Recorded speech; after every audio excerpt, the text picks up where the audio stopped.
ছাত্র প্রতিনিধি যারা আছে ওরা নির্বাচনের কথা শুনলেই ভয় পায়। আগে যে সরকার ছিল সে কথা বলতে দিত না, সেটা ছিল স্বৈরাচার। আর এখন আমরা কথা বললি, কথা শোনে না। শেখ হাসিনা যেমন নির্বাচনের কথা শুনলে ভয় পাইতো, এই বর্তমান উপদেষ্টা ওই যে আসিফ মাহমুদ, ছাত্র প্রতিনিধি যারা আছে ওরা নির্বাচনের কথা শুনলেই ভয় পায়। নির্বাচনের কারণ ওদের রাজপথে ভোট নাই। ওরা গত 8 মাসে যে পরিমাণ দুর্নীতি করেছে, যে পরিমাণ আপনার তবদির বাণিজ্য করেছে, এটা আওয়ামী লীগ 16 বছরেও পারে নাই। এই আসিফ মাহমুদ ওরা যারা 8 মাসে করেছে। জুলাই আন্দোলন ওরা খাঙ্খা নিয়ে করে নাই।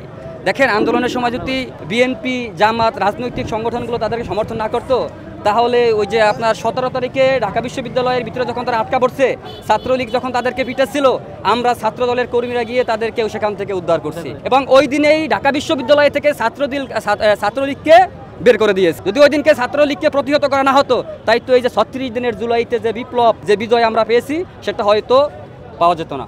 আমরা নগর ভবনে অনেকবার করছি, এটা উপদেষ্টা পরিষদের কর্ণপাত হচ্ছে না। আপনারা দেখবেন কয়দিন আগে এক রিকশাওয়ালা বলছে যে আগে যে সরকার ছিল সে কথা বলতে দিত না, সেটা ছিল স্বৈরাচার। আর এখন আমরা কথা বললি, কথা শোনে না। তাইলে এই শাসনটা আমরা কি বলবো? এখানে যে জনদুর্ভোগ কিছুটা হচ্ছে, এটা আমরা স্বীকার করি, এর জন্য আমরা দুঃখ প্রকাশ করছি। এবং এর চেয়ে বড় সমস্যা হলো, নগর ভবনে ঢাকা দক্ষিণ সিটির যে জনগণ আছে, নগর ভবন থেকে যে সেবা পাওয়ার কথা, সেই সেবা থেকে নগরবাসী বঞ্চিত হচ্ছে।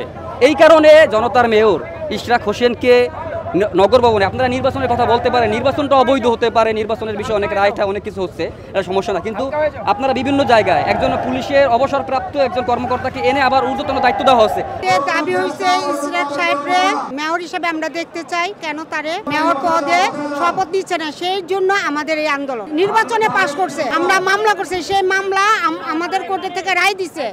এরপরে কেন উপদেষ্টা আসিফ শপথ গ্রহণ করাই নাই, সেই জন্য আমাদের এই আন্দোলন। আমাদের যদি দাবি না মেনে নেয়, এর চেয়ে কঠিন থেকে কঠিন পর্যন্ত আমরা রাজপথে নামবো এবং রাস্তাঘাট আমরা অচল করে দেব।